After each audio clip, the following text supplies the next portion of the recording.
Assalamualaikum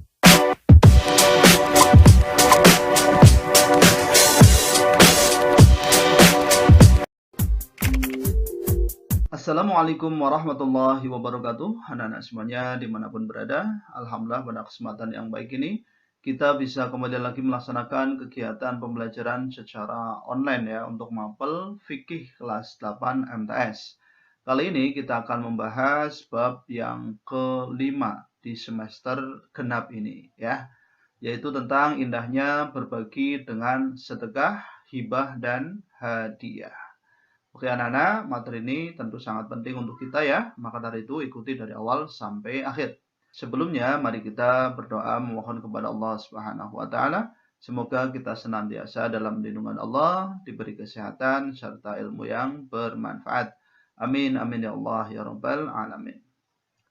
Baik anak-anak semuanya, kalian perhatikan ini adalah peta konsep ya, materi yang akan kita pelajari pada kesempatan ini. Pada kesempatan ini nanti kita akan membahas mengenai sedekah ya, meliputi pengertian sedekah, dalil dan hukum sedekah, kemudian syarat dan rukun, kemudian manfaat sedekah. Oke ya.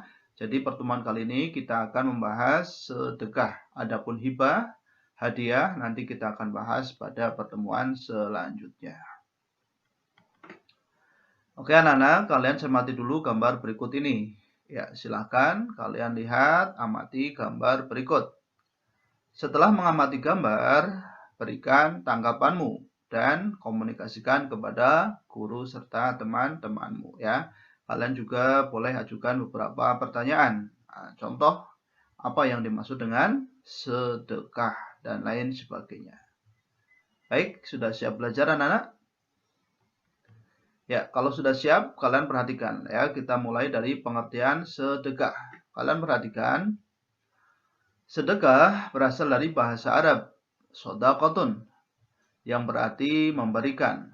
Sedangkan menurut istilah, sedekah atau sodaqoh adalah pemberian sesuatu kepada seseorang yang membutuhkan, semata-mata hanya mengharap ridho Allah Subhanahu wa Ta'ala. Dengan kata lain, sedekah adalah suatu pemberian yang diberikan oleh seorang muslim kepada orang lain secara sukarela tanpa ditentukan jumlahnya. Ya, ini adalah bagian dari pengertian sedekah atau sedekah. Bisa dipahami ya anak-anak ya? Nah, selanjutnya syarat dan rukun sedekah. Kalian perhatikan. Yang pertama adalah orang yang memberi. Nah, jadi harus ada orang yang memberi.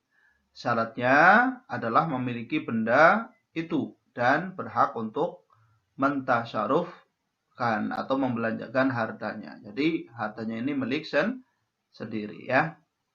Yang kedua, orang yang diberi. Syaratnya adalah berhak memiliki.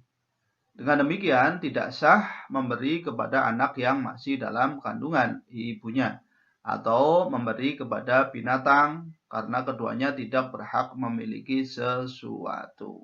Oke. Yang ketiga adalah adanya akad atau ijab dan qabul. Ijab ialah pernyataan pemberian dari orang yang memberi, sedangkan qabul adalah pernyataan penerimaan dari orang yang menerima pemberian. Nah, ini adalah akad atau ijab qabul. Selanjutnya ada barang yang diberikan. Oke ya, ini adalah syarat dan rukun dari sedekah. Bisa dipahami anak-anak? Baik, kalau bisa kalian perhatikan sekarang kita akan bahas mengenai hukum atau dalil sedekah. Perhatikan dengan baik. Hukum sedekah adalah sunnah mu'akad ya, atau sunnah yang sangat dianjurkan. Namun, pada kondisi tertentu sedekah bisa menjadi wajib. Sebagai contoh, ada seorang miskin dalam kondisi kelaparan datang kepada kita untuk meminta makanan. Keadaan orang tersebut memprihatinkan. Jika tidak diberi, maka dia akan sakit atau bahkan nyawanya bisa terancam. Kalau tadi ini merupakan hukum wajib ya, apabila memang ada benar-benar orang yang membutuhkan. Ya, kalau tidak diberi akan menjadikan sakitnya tambah parah atau bahkan meninggal dunia. Ini wajib. Namun juga sedekah itu bisa dihukumi haram. Ya. Kenapa? Yaitu apabila kita mengetahui barang yang disedekahkan itu akan digunakan untuk kejahatan atau maksiat. Ya. Jadi kalau kita tahu, wah kalau kita kasih nanti untuk berbuat maksiat atau kejahatan maka tidak boleh. Ya. Bisa dipahami ya anak-anak ya? Baik. Nah, sekarang kalian cermati dalil tentang sedekah. Mari kita baca bersama. Ini Al-Quran surat Yusuf ayat 88. Bismillahirrahmanirrahim. Wa tasaddaq alaina innallaha yajzil mutasaddiqin. Yang artinya, dan bersedekahlah kepada kami. Sesungguhnya Allah memberikan balasan kepada orang-orang yang bersedekah. Selanjutnya, dalil tentang sedekah ada pula terdapat dalam hadis Rasulullah Shallallahu Alaihi Wasallam. Mari kita baca bersama. Bismillahirrahmanirrahim. Idza matal insanu inqata'a amaluhu illa min salasin min shadaqatin jariyatin wa ilmin yuntafa'u bihi wa waladin shalih yad'ulah. Yang artinya adalah, bila anak Adam meninggal dunia, maka seluruh pahala amalnya terputus, kecuali pahala 3 amalan. Yang pertama, sedekah jariah, ilmu yang bermanfaat, dan anak soleh yang senantiasa mendoakan kebaikan untuknya. Ya, hadis riwayat Tirmidzi dan lainnya. Baik, bisa dipahami ya anak-anak ya? Ini adalah dalil mengenai sedekah. Jadi, sedekah ini adalah bagian amal yang tidak akan terputus pahalanya. Baik anak-anak semuanya, selanjutnya adalah manfaat sedekah. Kalian perhatikan dengan baik. Yang pertama adalah menumbuhkan rasa kasih sayang dan mempererat hubungan antar sesama. Kemudian sebagai pelindung dari musibah dan keburukan. Kemudian yang ketiga adalah sedekah bisa menambah umur, mencegah wafat su'ul khatimah. Kemudian yang keempat adalah menghilangkan sifat berbangga diri dan kesombongan.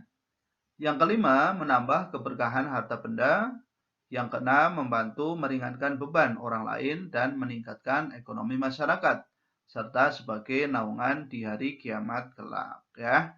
Luar biasa sekali, banyak sekali manfaat bersedekah. Maka dari itu, marilah kita biasakan diri untuk bersedekah ya, mengeluarkan sebagian harta kita untuk digunakan di jalan Allah, membantu orang-orang yang membutuhkan ya. Baik anak-anak, dari penjelasan Pak Guru sudah bisa kalian pahami? Baik, kalau sudah, kalian coba kerjakan latihan soal berikut ini. Yang pertama, jelaskan pengertian sedekah. Yang kedua, tulislah dalil tentang sedekah. Yang ketiga, sebutkan syarat sedekah. Yang keempat, sebutkan 3 manfaat bersedekah. Dan yang kelima, berilah contoh sedekah yang dihukumi haram.